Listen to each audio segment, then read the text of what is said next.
May nag-comment. Sabi, Sir, ipadapa nyo po sila pagpadidiin para po hindi mapunta sa lungs nila. Yung gatas nakakasama po kasi yan. After po nyan, pakirab nyo po ang cotton balls, yung private part nila, sa puwet para makawiwi po sila. Salamat po ng marami pagtsatsaga, mag-asikaso kanila. God bless you more. So, nakapupo na sila guys, nakaiin na. So, papadidiin na lang natin ng nakadapa. Yan. Halika. Tara na! Guys, ayan. Good afternoon guys. So, dito tayo ngayon guys.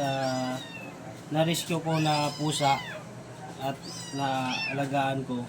Sa kabila ng lahat guys, yung isang pusa guys na maalam na siya, hindi na nakinaya. So, yung tatlo guys, tawag nun, na pag-survive at ano na sila, maliliksi na, mabibilis na tumakbo. So, mayroon din akong na-rescue na isang pusa, bigla na lang lumitaw. Malaki na guys, siguro mga 3 months na to. Andito siya ngayon. So, ang gagawin ko ngayon guys, bumili ako ng pang 3 months na para pang kitty. Ito, pang 3 months na para sa kitty. At yung pang gagatas muna natin ng goat milk. So guys, ipabagatas natin tong goat milk. Medyo gutom na to sila guys dahil galing ako sa trabaho. Ngayon papainumin ko. So, pahigain natin to ngayon guys. Papahigaan natin to yung pusa kung paano siya magdidi na nakahiga. So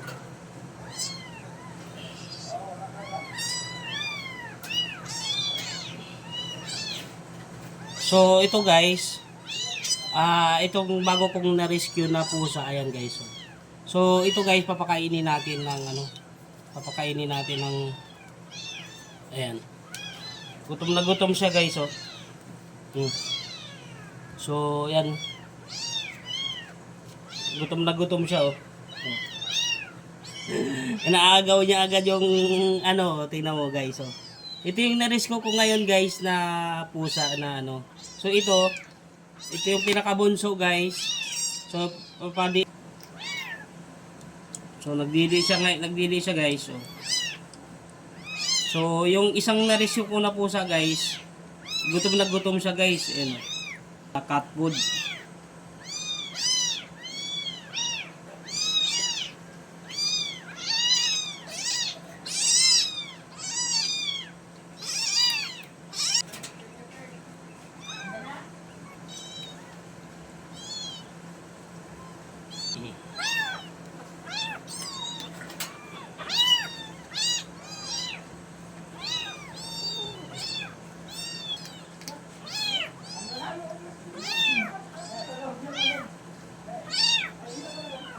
So yan.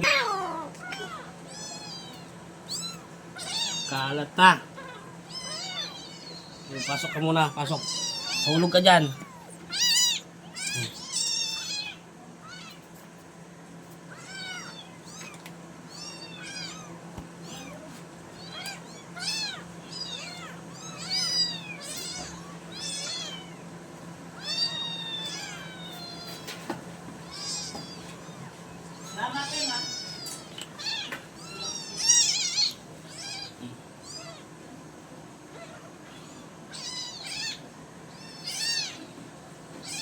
Hindi siya kumakain kaya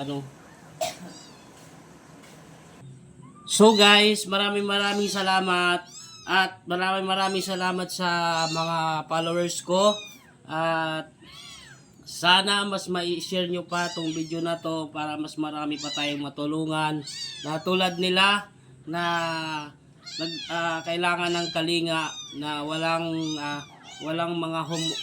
owners na mga katulad nila na bigla na lang tinatapon, walang awa. So guys, maraming salamat, bye bye guys.